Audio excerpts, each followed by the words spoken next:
Hello everyone. Welcome to Digital Marketing Gyan Podcast, your favorite podcast where we interact with eminent guests from the digital marketing world and try to understand the latest trends, techniques, case studies, and updates in this domain. I'm your host Prince Kumar, and today we will be discussing the best social media strategy for travel and food blogger with our guest, Chef Dennis Littley. Dennis is a food and travel blogger and has been ranked among top 100 social influencers and top 25 travel bloggers in USA. He is the founder and CEO of Ask Chef Dennis Production, where he runs one of the most successful food blogs in the world. With over 1.8 million followers on social media and around 150 million views on Google profile, he has built a loyal following that uses his recipes and cooking tips to feed their family and friends, helping them bring the joy of cooking to their home kitchen. Hi Janice, a warm welcome on our show. Well, thank you for having me on today, Prince. I appreciate that. Great. So today's session will be definitely an exciting session for me and for my audience. And when I had a bit of love in traveling, and somewhere around 4 to 5 years back, I was even managing a blog. I used to keep a kind of the blog content about the travel journey, but somewhere I was not able to focus on it, and therefore I was not able to get some good result. So therefore, I'm sure that this session will be a lot of learning for me and also for my audience. Well, good. I hope I can help shed some light on how I became a travel blogger and how I got a lot out of it. Great. So, Dennis, to start with our conversation, I will love to know a bit more about you and that how your journey for food and travel blogging started. Well, it was a long journey. I started when I was a child because I loved to eat, and my mom was a nurse and worked nights. So sometimes I had to cook for myself. If I wanted to eat, I had to get in the kitchen and make some food. So that kind of got me started on the right road. And then I always attribute one of the major factors in me becoming a chef to a guy named Graham Kerr, who was the Galloping Gourmet. And this was back in the late 60s, early 70s. And he was cutting edge. I mean, he was the first really TV chef, other than Julia Child, and we did not appreciate her when she was on. So Graham Kerr would come out. He was Australian. He had that accent, and he'd wear an ascot, and he'd bring people down from the stage to taste his food, and they would moan. And I think that resonated with me, and that in the back of my mind made me want to become a chef. So that started the journey, and then over the span of my adulthood, trying to find different things that I was good at, I just kept coming back to food. And I started training to be a chef I was an apprentice in a restaurant and learned my craft. And then just kept moving forward, learning more, reading more, trying to discover what my specialties were and what I did really well. And that was a great journey, going across different restaurants and seeing how I could make people happy with food. And at the end of my journey, my body started to break down. I had carpal tunnel syndrome in both hands. I needed surgery in both hands. I went out and I went into management at that point. And I just couldn't sit in the office. No matter where I was, I'd see a problem with the food. So I ended up back in the kitchen cooking. So I went out for another carpal tunnel surgery on my right hand. And when I came back, my boss was gone. So, I called him at home, said, what happened? He goes, I left the company. I went to this company. We run schools, and I have a job for you. I'm like, oh, I don't want to go to a school. My life is not over yet. But he said, no, go. So I went. It was an all-girls Catholic high school. Okay. And it was old and outdated with the kitchen. And I'm trying to think of a polite way to tell the nuns that, no, I'm not interested. And the president of the school goes, and you work 165 days a year. And without even thinking, my brain answered, when would you like me to start? because 165 days a year was like, oh my God, God. that's, you know, that's nothing. So I went to work at the school and just began transforming the school into modern techniques and equipment. And again, I was in management. And after a little while, I couldn't take how bad the food was. I started cooking. Okay. And the girls thought they had died and gone to heaven because I'm feeding them adult food, restaurant food, and they were just loving it. They painted a mural of me on the wall. They loved it so much. They were just crazy happy. And about 3 years in, I decided I'd start a culinary program at the school and start training some of my own staff so they would be helpful when we had events instead of hiring people, outside people. And that's what started my blogging career. At that point, I decided blogging was new. This was 2009. And I'd heard about blogging, and I said, I should start one. The girls can go there. They can get recipes. They can write to me and ask me questions. And none of them were having it. They just wanted to come in the office and see me. But people at the school started going to the blog, started reading my recipes. And then I started getting people all over the world that were reading them. I didn't have a lot of people, but I had people in Singapore and Australia and Germany and the United States, and I was going, wow, this is crazy.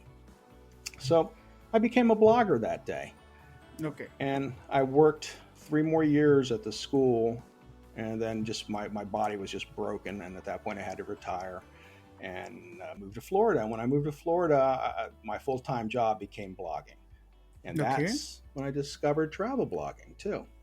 So I had been called the accidental travel blogger. A friend Okay. of mine sent me to a hotel that was having a promotion. I said, I'm not a travel blogger. They're not going to want me. She says, oh, no, apply. So I went. They were thrilled to have me because I had a huge social media following. And I was standing in front of these 9-foot sliding glass doors that opened to the ocean in a pretty crappy room, but it had these beautiful doors they had just installed. And I'm looking at the ocean going, I can do this. If I write about it, they'll send me places. So I just started building it locally and going around Florida and then other states. And then I became international. I got an email from Viking Cruises, and that started my real push into it. And then other companies were hiring me and sending me all over the world. And I was just loving life. So that's kind of how the progression started. Me becoming a food blogger was not by choice. It was because I wanted to help the girls I was teaching, and me becoming a travel blogger was like just an accident. So it was a good, happy accident, though. No, definitely, definitely.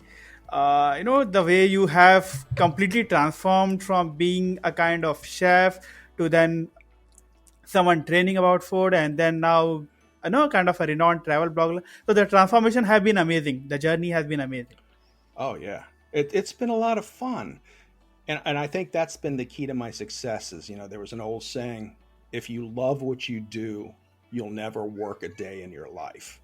And I mean, I put in 8-10 hours a day, almost every day, but I'm happy doing it. It's a joy. I love to cook. I love to help people learn how to cook and how to make things. And I love talking about my travels. And my travel niche was culinary travel too, so it was a little different. Like I'd get called, like one time this guy wrote, oh, he went to 8 UNESCO sites and didn't mention any of them, but he said all the good things he had to eat. And I was like, well, yeah, they know those sites are there, but they don't know what they can eat while Eat they're there. there. Yeah. Perfect. Perfect. Okay, so you briefly explained about your journey and then how you shifted towards the blogging and then towards the social media. So, since you mentioned about your blogging, also, what was the time when you realized that you need to be a bit more active on social media? And can you just help us know about it? Yeah, it was towards the beginning. I think I was on social media, but I wasn't very active. And then I would be on, and I had such a small following. I had started too late, and my friends and other bloggers had these big followings, and I'm like, I'll never catch up. And then I forget the year it started, but Google Plus came out, Okay. and Google Plus was like the big push for me. It was a level playing field. Nobody had any followers. It was all starting from the beginning. So I just beat that social media to death. I was on there all the time. And it was easy because the people I were meeting, they were so cool and they were so interesting that I just really embraced it. And I was Philadelphia at the time. I was living outside of Philadelphia, and I was I was their big user in Philadelphia. I was their power user. Okay. So Google rewarded me and put me on the follow page with Anthony Bourdain, Martha Amazing. Stewart, Emeril Lagasse, and I'm there with all these big guns going, oh my God, how the hell did this happen? Uh, and that's when I started really amassing a following. And they left me on for a month, and then they took me off. And I just kept working hard. And eventually I got back on the list through my own merit again. And I had over 1 million followers on Google Plus when they shut it down. Oh, And that pushed me up, and it made me try to understand how to get a bigger following on the other platforms. So I started on Facebook, and I started working the system a little bit, and I did do some advertising to gain some followers. I figured, this is the plan. This is how you have to do it. And I just started amassing a bigger following. And then they started to change how they did things. And I was like, oh. So then I went to work on Twitter, and I figured out how to use Twitter, and I started growing Twitter. And then Instagram wasn't that big, so then I started pushing Instagram. And I just kind of took each one at a time. I don't have a big YouTube following. It was never my focus. But the other social medias were what was driving me. Pinterest. I hated Pinterest, so I hired someone to do Pinterest for me. okay. And she really started building up my platform on Pinterest. So, what I did was, what I learned was, I found something I didn't like to do, or I didn't do well, I outsourced it. And I kept my focus on the things I did really well, so I could grow, so I could do those things. So, but I knew social media was important. I don't think I realized how important it was going to become. I started to see when Google started changing things, and I started to see how people weren't watching long videos. I knew something was coming. I did not know it was going to be whatever was before TikTok. I don't even remember now, but I knew something was coming. So, and people had asked me. It was like, I think about 6 years ago, because I was one of the first real video people and live streaming back when I started. And they said, "What do you expect?" I says, "No, I think video's dying. I think these long videos that we're doing are dying. People want small, bite-sized things." Didn't mean I started doing them, but I knew what they wanted. So that was another reason I backed off of video a little bit. But yeah, it's just listening. I had friends at that point. I had friends all over the world, and I'd bounce things off of them, and they'd tell me what they were doing and what they were seeing. So it was a matter of just assimilating the information and trying to figure out my best course of action. So that has kind of been good for me in that respect. I try to plot which direction I'm going. And then I retired. I got old, and I said, I just don't want to do all this stuff anymore. I was picking and choosing what I wanted to do. Okay. So you mentioned you were kind of actively involved on Facebook and Instagram, Pinterest, Google Plus was when it was Yep. active. Uh, YouTube you did not prefer just because it's a kind of long-term video, or because of some other reason? The first time I did not go to the short videos because they were disappearing. Snapchat made absolutely no sense to me. My mind couldn't understand why you would post something that would disappear. It was like, why do all this work for not having content that you can't? And at that point, there was nowhere to repurpose it. Now there's all kinds of places to repurpose short video Videos, yeah. reels. Pinterest has their idea pins. There's all kinds of places you can do things. But then it was like, and I think that soured my focus on videos a little bit. And now I'm trying to get my mind back into that genre. I bought 3 new cameras to do some video work with, so I know I need to go there. My granddaughter keeps telling me, you got to be on TikTok. I'm like, okay. I wish she was a little older and she could just make the videos for me. But I know short, and I know that's where people are going. So the short bite videos with Reels and with TikTok, I'm sure another platform will emerge, and people should really be ready. That's where you need to go. And for businesses, it's the easiest way to get noticed because you don't have to spend a lot of time doing videos. I have restaurant people that I talk to. I says, just use them, make them with your phone. Pass your phone to your other people in the restaurant. Let them make short videos. Post them to TikTok. Post them to Reels. It's free advertising. You couldn't get better advertising than these little videos do. Even on Facebook, post them to Facebook. It's just you're missing an opportunity, whether you're a blogger, a business owner, or someone just trying to get more notice, a writer. If you write books, it's still a good place to be seen and to get heard and to have people find you. No, that's perfectly fine, and that's the best thing that you have mentioned. It definitely that if we are working with short videos, there are a lot of platforms where we can repurpose. So it's if you see the effort, so you are taking a kind of, let's say if you go for 2 to 3 hours, effort will be done. But then if you are repurposing in on many platforms, you have those platforms as an opportunity to have increased outreach and increased engagement with your audience. Oh, absolutely. And that's why one reason I'm trying to wrap my head around doing them more. And we just moved. I always seem to find an excuse why I'm not doing them, but we just moved.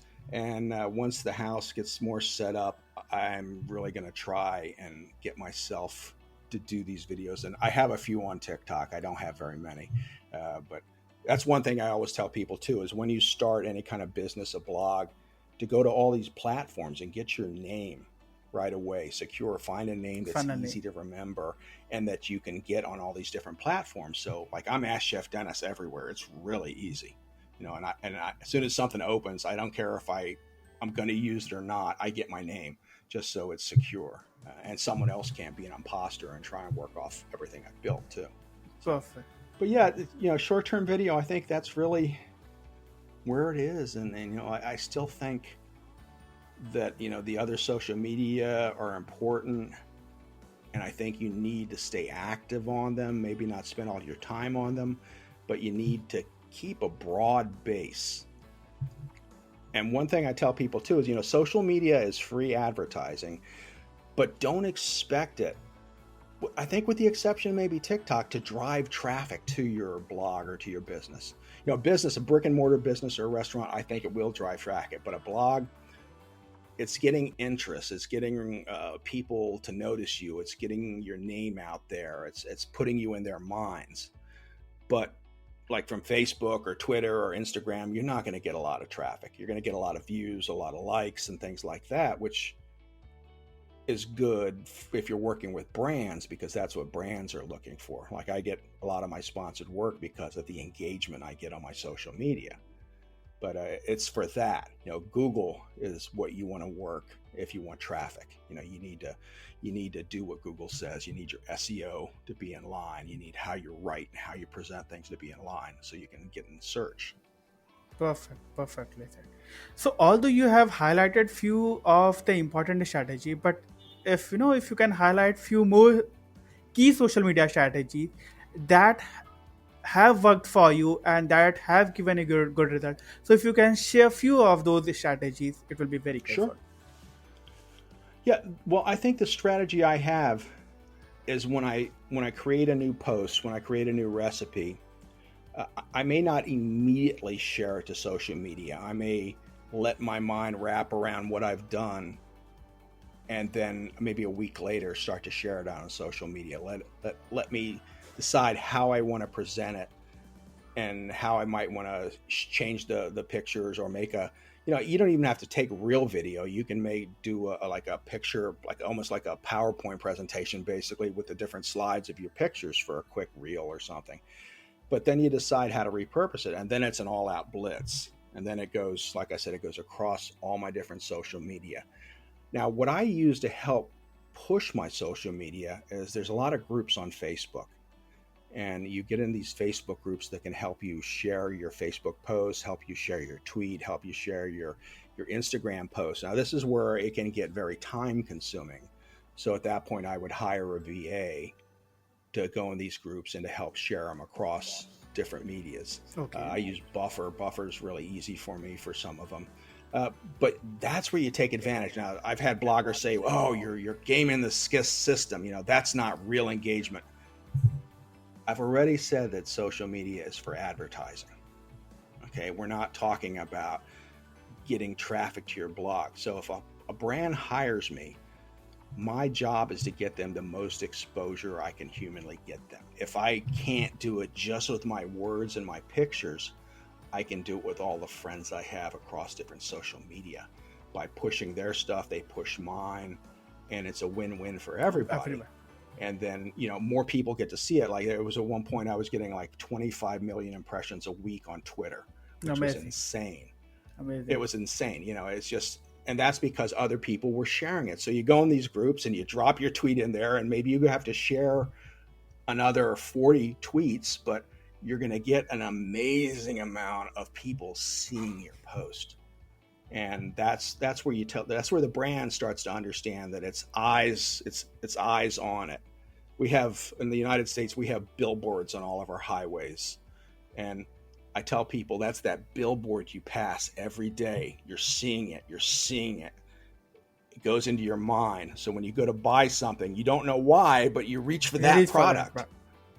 Yeah. So it's helping build that awareness about it. So that's like the biggest social media strategy, is to use these groups to help really push your post, to get some comments, because we all know, like, when you do a post on Instagram, the first hour is the best push it's going to get. Yeah. After that, it slows up.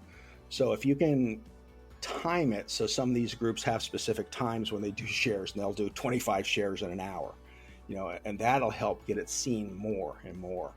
And again, staying with the times. I think I go on Instagram now, and half the posts I see are reels. They used to just be static pictures, and now I see a lot of reels in the stream.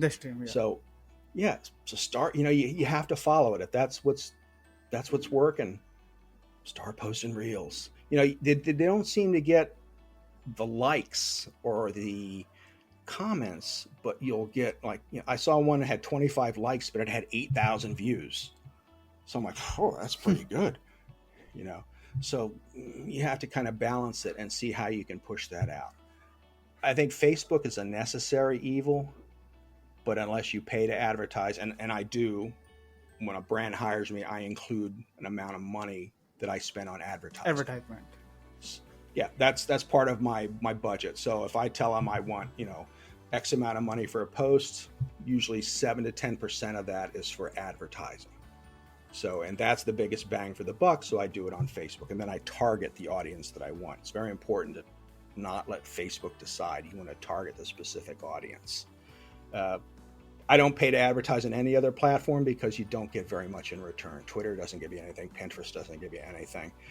Instagram is still kind of iffy, even though Facebook owns them. You don't seem to get as much from them. But so the strategies are figure out how you can get your content seen the most, and that's really where you want to go.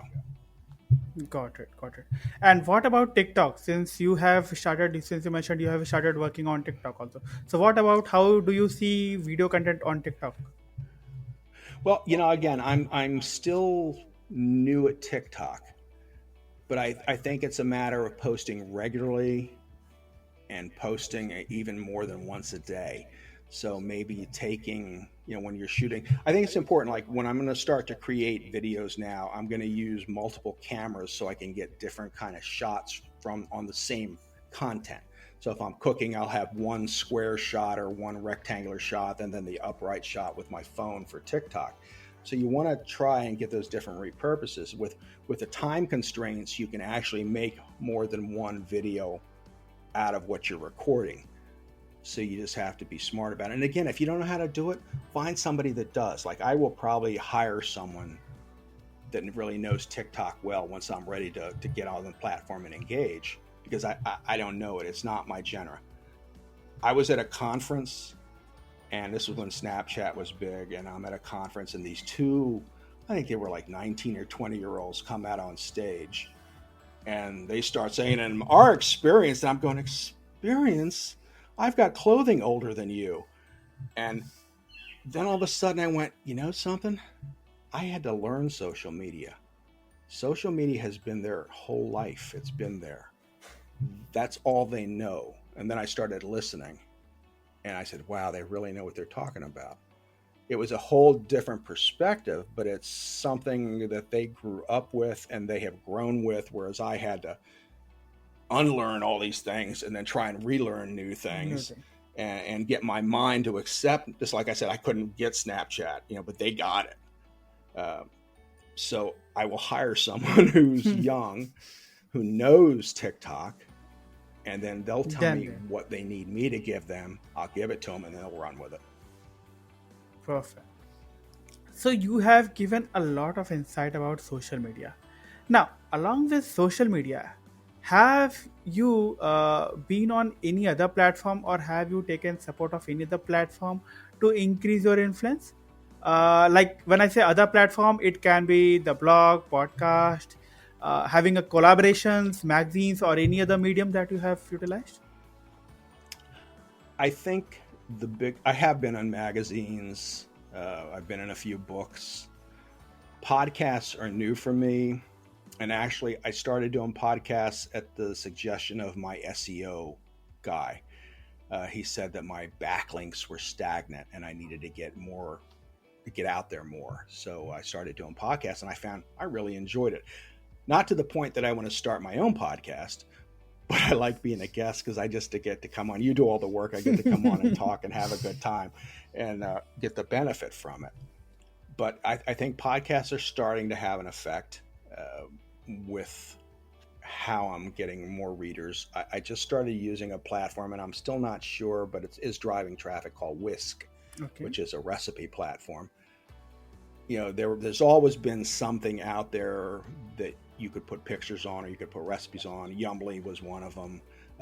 Different things. So depending again upon your time, or if you hire a VA that can get your stuff out there for you, and you can concentrate on what you do well, those platforms will drive traffic. I have not found any that drove a substantial amount. And honestly, I would never want them to be the biggest source of my traffic. Google has got to be the number one source of my traffic. Direct traffic should be number two. And then number three can start with social media. Pinterest is number three for me. And Pinterest is really kind of like a search engine, although they keep screwing with it. So after that, then you can start filling in with social media. But that should be 5 to 10% of your overall traffic. That's it. Because if one of them dies, you're not going to be on the ledge getting ready to jump. You're going to be going, that's okay. I'm with Google. Google's giving me 75% of my traffic. If I lose Google, then I'll be on the ledge. But other than that, so try different things.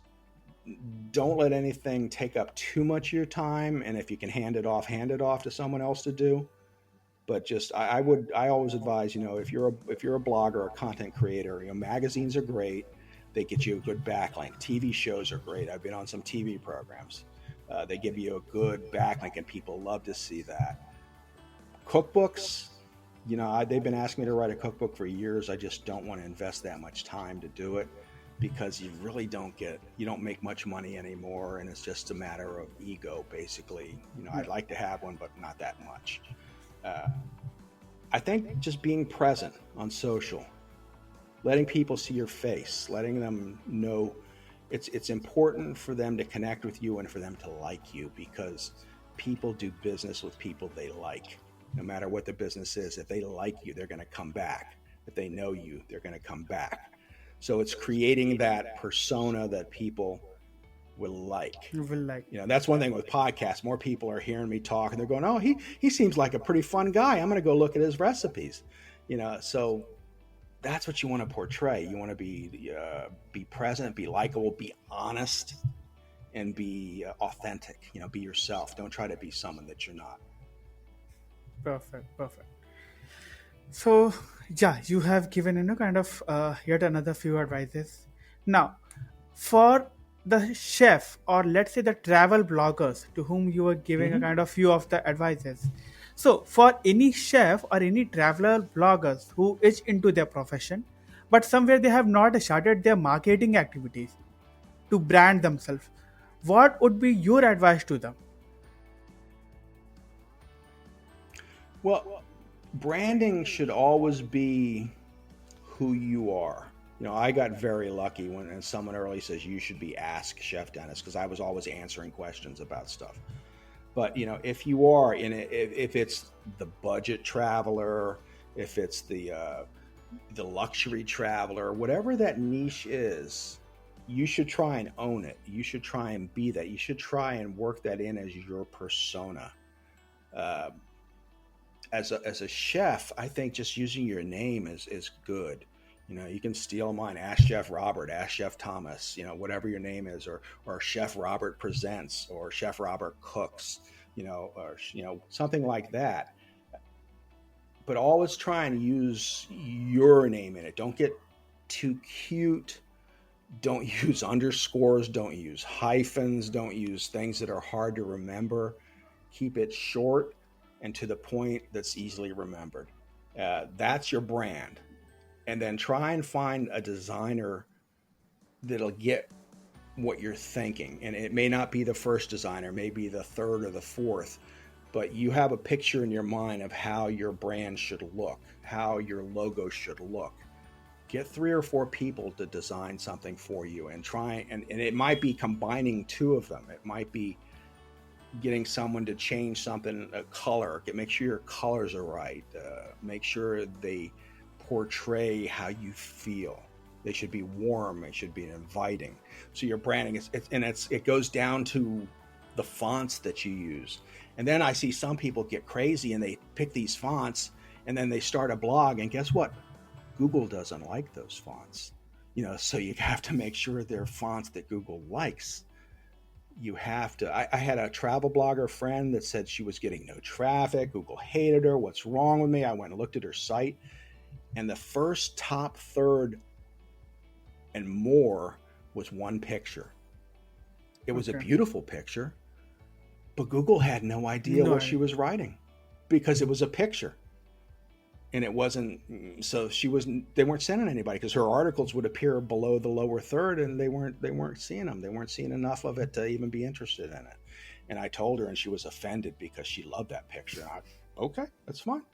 You just go right ahead. You just asked me, I told you. So, So branding has to always take into effect what Google wants. And I used to have all kinds of things on my blog, Instagram pictures and all these other pictures, and they were unnecessary. I always call them, they were more from me. They were for my ego to show, look how good I am. Look what I have on this. Look what I have on this. Rather than give the people really what they're looking for, just the food. They want to see the food. They want the recipe. Let's cut all this nonsense out. perfect. Perfect. So yeah, these were again the advice that any chef or any travel blogger, if they have to start, then definitely having a powerful content is one of the important things that you have tried to highlight. Now, since you have seen a lot of success into your social media, definitely while trying there might have been some other the minor mistakes or the attempts that you did but that were not successful. Can you help us with some of those marketing attempts which you did, but somewhere they did not, were able to give you the desired result?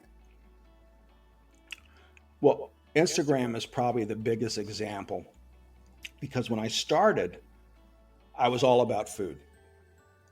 And when I started traveling and I started posting my travel pictures on my blog, they would die. People just they didn't want them. They wanted the food. And I'd post this beautiful shot of me, and it wouldn't get any engagement at all. So I started a second Instagram account. I started Chef Dennis Travels because I had all these beautiful pictures I wanted to share, but it was a different market looking for them. It wasn't the people that just wanted the food. They wanted the other people just wanted. I could put food on the travel ones, and they would have done very well, but I couldn't put the travel ones on the food.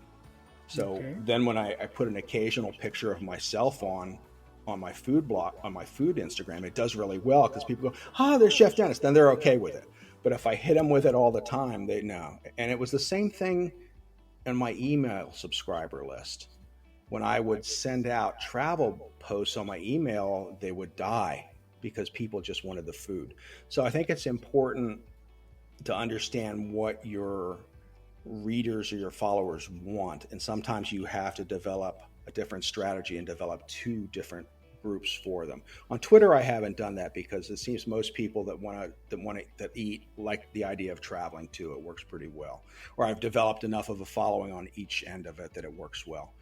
But some of the failures I've had was trying to put the wrong content on the wrong account Okay. and trying to force it down someone's throat. And sometimes when a brand hires you, that's the problem too. Like I'm very specific. I get offers all day. I could put all kinds of stuff on my Instagram account, but I think in the long run, it's going to hurt my account because people are not going to engage with it because it would just be for what they wanted to pay me. So I'm getting this one-time shot of money, but rather than doing that, I keep my Instagram clean and pure. And when someone wants to put something on, I just charge them more. So I may not be making this steady stream of small amounts, but I can get a larger amount when I'm true to what I'm doing. Got it. Got it. So, since we have been seeing nowadays that there are a lot of food and travel bloggers that have been emerging. Even when I say in India, I have seen a kind of in the last, last 1.5 to 2 years, I have seen a lot of travel and food bloggers that have been emerging, and they have been doing a lot of blogging for a kind of nearby cities, nearby areas, and these all things. So, how do you see the future? And also, if do you think that there will be any challenge that they should be prepared for? Oh, there's always going to be a challenge you need to be prepared for. The problem is you don't always know what that challenge is going to be until it emerges. But building a strong brand, being authentic, and engaging with your readers. Remember the biggest thing about social media, the first word, social. Okay, it's not just about bragging about yourself. It's not me, look at me. It's not like you go to a cocktail party and stand on the table and go, look at me, I'm here, you know? Uh, you want to do that, but you want to go, it's more like, hey, did you see what I just did? And what are you doing? So it's social. Ask questions. You have to learn to engage with your people. So I think as social media continues, it's going to get a little bit more about that type of engagement. Again, it's going to be short bites. So you just have to get ready for whatever's coming and don't complain. Don't sit there and go, oh, they changed it. I hate them. It's horrible. I'm not going to do it. Because what will happen is it's going to pass you by, and all the people that are going, oh, this is pretty cool, let me try this, are going to jump ahead of you. So I think the one thing that's always constant, and it's a kind of a joke, the one thing that's always constant is that things always change. Be ready to accept the changes, embrace the changes, be an early adopter. You know, it may not work, but if you're an early adopter, you can get so far ahead of your competition because you were there in the beginning. That can really increase your engagement and increase the demand for you because there's so many people that are now they're influencers. You know, all you need is your cell phone anymore. It's not a lot of work involved. It's a pretty face and a cell phone, and you're an influencer. You know, I always tell people, it says, I am too old to be an influencer. No one wants to look at this face anymore, this body. But, you know, you see all the pretty people becoming influencers and targeting products. I don't think they're going to last in the long run unless they really learn their business. And I'm not saying they can't, but if they're just so focused on look at me kind of attitude, they're not going to grow and they're not going to last. It's going to be short term. It's going to be like we used to call in the music industry a one-hit wonder. You know, they'll grab a lot of cash and then all of a sudden they'll just disappear. So you have to, if you're in for the long game, if this is what you want to do with your life, you have to have short-term goals, long-term goals. And as you reach that because I have reached my long term goal, I never thought I would be doing this. I never thought I'd be this successful. So I've reached my long term goal. So I have to make a new one. And as you get closer to that, you want to make them a little harder to get. 100. But you always have to strive to move forward. Okay. Once you stop moving, it's over. You might as well just watch your traffic go down and down. You always have to be present on social media. You always have to write that next article or take that next picture or do that next post and stay ahead of things. And again, the big part of that is loving what you do. Like people ask me how I decide what I'm going to cook, and I tell them I cook what I want to eat. That's what I put on my blog. The foods that I want to eat, that's what goes on my blog. It's like, you're not doing keyword research. I says, well, yeah, after I decide what I'm going to make, then I do Then the I keyword research. But I don't go on keyword research and say, what will rank high? I'll make that. I decide what I'm going to eat, and then after I make it and cook it and take the pictures, then I go into keyword research and I go, okay, what'll help me rank? But because I'm not stupid, but I want to make things that I know people are going to like to eat. And from my experience in the restaurant business, I kind of have an idea, or if there's something new I want to try, that's what I want to share and let them know. Sometimes it works, sometimes it doesn't, but and more times than not, it does. But yeah, again, you just got to keep moving. Don't think that you're at the top ever, because as soon as you think you're at the top and you slow up, someone's going to pass you by. Perfectly. And also the content, or kind of the thing that you're mentioning upon. So we should be focusing more towards having a unique content, or a content that is useful for our audience. Definitely, because there has been a lot of platform. There was, when we were into initial stage, there was Orkut, MySpace, or these were the other platforms. Oh, buddy. Now no one is looking into it. Similarly, we are seeing that Facebook is also seeing a bit drop in their traffic and Yep. into their audience. So if we are focusing on platform, then definitely we might have to worry. But if we are focusing more towards the content that we are generating, then if let's say today we have Instagram, TikTok, or any other platform that come in the future, we will not have to worry about that. Okay, how I have to adopt that, because I Yep. know that my content is strong, people will be liking it, and then that will be helpful. Absolutely. And it comes down to, like, I write my post, and Yoast hates them. Yoast basically tells me I don't know how to write, and you have to ignore that, because I said, well, I must be doing okay because people like to read what I write. So you can't always let someone tell you how your voice should be, as long as your voice is consistent. I mean, there's all kinds of people out there, and some will come to you because of your voice and how you write things. And I've had brands come back and say, well, you should say it this way. And I says, no, I can't say it that way, because that's not how I talk. And people are used to it. And once you start doing it somewhere else, your readers know. They'll go, oh, that's not him, or that's just an ad. Yeah. So it's being yourself. It goes back to being yourself, and you're selling yourself. Think of yourself of trying to make as many friends as you possibly can. And that's what you're doing. You're making friends, people that'll trust you and read your content, or listen to your podcast, or read your article somewhere else. Those are the people you want. Like, I keep and ad guys go crazy when I tell them that I keep taking people off of my subscriber list. If they're not active, I cut them. I just delete them. And I had a couple guys gasp the other day because I said I do that. He says, oh yeah, I could have a subscriber list of about 30,000 people now, but I'd have an open rate of maybe 4%. I said, I got a 10,000 subscriber list with an open rate of 70%. I said, which would you rather have?